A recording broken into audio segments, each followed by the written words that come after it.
আসসালামু আলাইকুম, কেমন আছেন সবাই? আমি বরাবর মতো তোফায়েল আজম শাওন আছি আপনাদের সাথে। আজকে আমাদের সাথে আছে আমাদের লিখন ভাই। সো মানে আমার আসলে জীবনে কোনোদিন প্ল্যানই ছিল না আমি বিজনেস করব। তো আমাদের গ্রাজুয়েটদের সর্বপ্রথম বিজনেসে নামতে হইলে ভাই ভিতরের যে ইগো, ইগো ফালাই দিতে হবে। Ego is the number one enemy, হ্যাঁ, বিজনেস করতে গেলে। বাসা থেকে কেমন কথা শুনছি যে ইংলিশে অনার্স মাস্টার্স করছো, তুমি দোকানদারি শুরু করছো, দেখি টাকাও নাই, আমার প্রোডাক্টও নাই। মানে সব মিলে টালগোল পাকানো অবস্থা। আর 1 বছর কি করলাম এটাও আমি জানি না।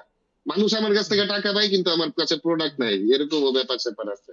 আসলে আমার বিজনেসে নামার পিছনে অন্যতম আরেকটা কারণ ছিল যে মানে মিউজিক করতে পারা। যেমন বিজনেসে কোনো শর্টকাট নাই, সো ওই যে কোর্স টোর্স এগুলা, এই যে অমুককে তাবিজ তাবিজ রাতারাতি অমুক তাবিজ হয়ে বলে গেছে, এগুলারে। এই তাবিজ তাবিজ, হ্যাঁ, এইসব তাবিজ টাবিজ থেকে ভাই দূরে থেকে 100 হাত। আমার লাকিলি জীবনের প্রথম ইন্টারভিউতেই চাকরি হয়ে যায়। আমি জবের মধ্যে খুব কমফোর্ট জোনে চলে গেছিলাম। আমার যে অ্যাড এজেন্সিতে জব করতাম ওইটার পরিবেশ, ওয়ার্ক কালচার খুবই ভালো, ব্লু ফক্স। যখন আমি মানে মুদ্রার এই পাশে আসলাম, সব মূলা তোমার কোম্পানি, পরিবার, হ্যান ত্যান এগুলা ভাই ফোকাস সব, সত্যি কথা যেটা। বিভিন্ন জায়গা থেকে ইন্টারভিউ কল, ড্যাফোডিল থেকে ডাইরেক্ট এন্ট্রি, তারপরে ওই যে ভাই আমারও বড় ভাই। তো ওনার স্ট্যাটাসটা দেখে আসলে মনে হলো যে আমরা এভাবে শুরু করতে পারি কিনা, আমাদের যা আছে সেটা নিয়ে আমরা যুদ্ধে নেমে পড়তে পারি কিনা।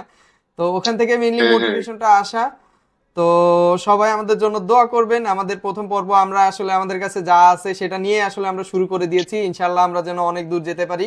আপনাদের কাছে সেই আশা এবং দোয়া আমি চাচ্ছি, আমাদের জন্য দোয়া করবেন। আর আপনাদের সবার জন্য শুভকামনা। আপনারা যদি কেউ বিজনেস করতে চান আপনাদেরকে তাহলে কি কি করতে হবে আপনারা তো দেখলেনই। প্রচুর বই পড়তে হবে। তো আজকের মতো ভিডিও শেষ করছি। আসসালামু আলাইকুম।